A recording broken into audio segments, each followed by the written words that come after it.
Hi, I'm Chris Runge, and I'm the builder of the 1949 Glockler-inspired racer here. And basically what I did, I've kind of been fascinated with Porsches since a very young age. And particularly, my interest was in newer cars early on, and then it got more and more into the vintage stuff.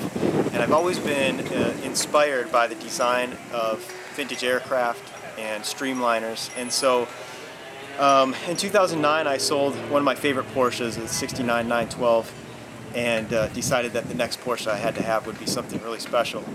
And so as I researched the history and looking through different books and things, I was just really fascinated with the aircraft-inspired racers that came out after World War II, where guys were just hammering out alloy bodies on these little war chassis and making themselves, they didn't have anything to their name, but they wanted to go racing, and that's kind of what really inspired me.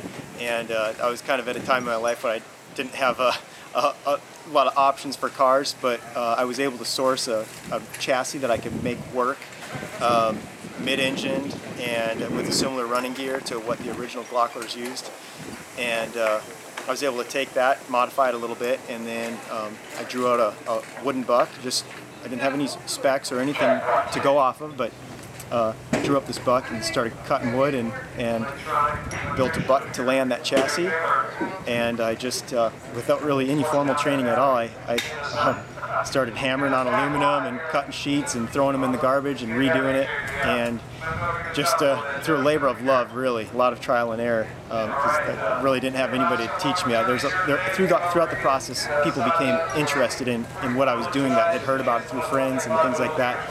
And they would call me up and give me a lot of pointers, which is really neat to hear the stories, guys that want to pass on that information because they know it's kind of a dying work, panel crafting and this kind of thing. So I was able to kind of learn through that process and hammer out this alloy body that you see here on this little racer. And now I was kind of talked into putting it online by some friends, and it's kind of gotten more attention than I expected. My intention to build it was for myself, to go out by myself in the middle of nowhere and just scream. And to me, that's what Porsches are about. And people got real interested. And I realize it's probably more than just about me now. It's kind of inspiring people and educating people on the history of Porsche and racing, that kind of thing. And even the wartime, what people, their passions for speed and the ability for these guys back then with, a lot of them didn't even have homes to go home to, but they built race cars and went racing. So the whole process has been really fun, and the car's been pretty well accepted, I guess.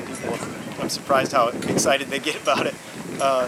Today was my first time putting it out on the track, just through some pretty spirited parade laps, and it's absolutely amazing for me. And I'm probably just as amazed at it as the next guy, because I didn't know that I could even do something like this. But it's a work of art to look at for me. It's fun to look at, and then to hear it run, and then to actually now get it out on the track and feel it in the turns and hear it. You can hear the aluminum moving around you, and it's like no other car. And I think I'd probably give anybody the keys to their brand new cars and take this little car over any of them any day, because it's just a totally different experience. And I've been approached to build a couple more, and so I think that's something that I'd like to do, so that maybe a couple other people could experience this as well, because it's really a lot of fun. And it's something that I want to do for the rest of my life for sure, is make little racers like this. So that's kind of my story, and take a look at the car. I hope you guys like it. So what I did, basically, to start with, I sourced a lot of vintage components, a chassis that was worthy of accepting this type of body. It's mid-engine. It has a Volkswagen 40-horse case, but it's putting out close to 68 horsepower right now. It weighs 1,010 pounds, and it's almost perfectly balanced. I mean, within just a couple pounds, corner to corner. And so what I did, I got the chassis all mocked up. The first thing I did was roll these, the pans down here, and you can see the seam along here. I rolled up that pan, and then off of that I built a jig to build a buck. And the buck is really difficult thing to explain, but when I see cars, I kind of look at them two-dimensionally almost. So you got lines this way and lines this way. So you have high points. As you see from wheel to wheel, there's a high point that runs down from the center of that wheel to the center of this wheel. And then there's a low point right in here that runs almost front to back. And then there's another high point on this section here. And so you break the car apart into highs and lows, and then you build the buck accordingly. You build stringers, high stringers and low stringers, and then you pull them together. And once the buck is complete, it kind of looked pretty cool. I threw a car cover over it so I could actually see the car cover lay on the wooden buck and get an idea what that was going to look like. Then I just started with these side panels right here, and it's really hard to see, but there's actually a high point in this side panel right in here. So this panel had to be blistered up on the English wheel. I had to cut this section and blister it up. And then I butt welded most of this up in here, and in some areas I lap welded it, overlapped it, and then bead rolled it to give it more strength. Again, I didn't know how to do any of this. I didn't even really know how to weld when I started it, so it was a real steep learning curve. But it's very rigid. If you see the whole car, you know, it's put together pretty strongly. I feel pretty comfortable running it. And today on the track I ran it harder than I ever have. It's really, really fun.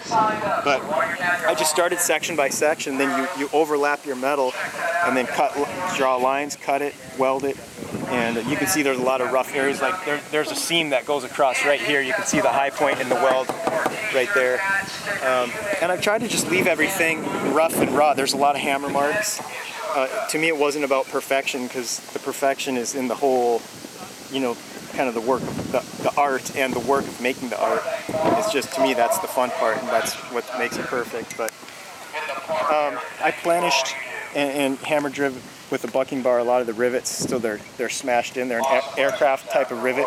There's a certain name for them. An aircraft mechanic was talking to me today and actually educated me on what they're called. I don't really know what they're called, but I had to, you know, reach inside the car and use a hammer drive and a bucking bar to smash down these rivets to make them super secure and solid. And you know, it came together piece by piece. I cut the nose of the car off 2 different times because it was not symmetrical, and it was really hard to get the symmetry down between the 2 fenders. And so a friend of mine who spent a lot of time in England as a kid told me he was in, and I don't know if this is true or not, but he told me he was in a shop where there were some craftsmen making panels, and the right-handed workers would work on the left side of the car and the left-handed workers would work on the right side of the car. And so this was a problem I was having. I was overpowering the right fenders with my right arm, so I did it left-handed. I did this whole shape left-handed, and I don't know if it really was just a bunch of baloney or what, but it helped me to bring in that shape and really get them symmetrical. And then I re-welded it all back on. I just kind of made this from scrap, the little framing around the windscreen. And the funny thing is, I made the seat first. That was the very first thing I made, because I figured if I couldn't make a seat, I had no business even trying to make a car. So I did the seat. It was a lot bigger, and I slowly chopped it down till it kind of looks the way it does now. But yeah, it all came together. It's pretty consistent in the workmanship. There's a lot of things I can do a lot better, but overall it's really, really fun. I'm really happy with it, especially after taking it on the track today. And I don't know. I'd like to educate other people about the process, and if I can, what I've learned, I'm sure there are guys that I would love to learn more from too. So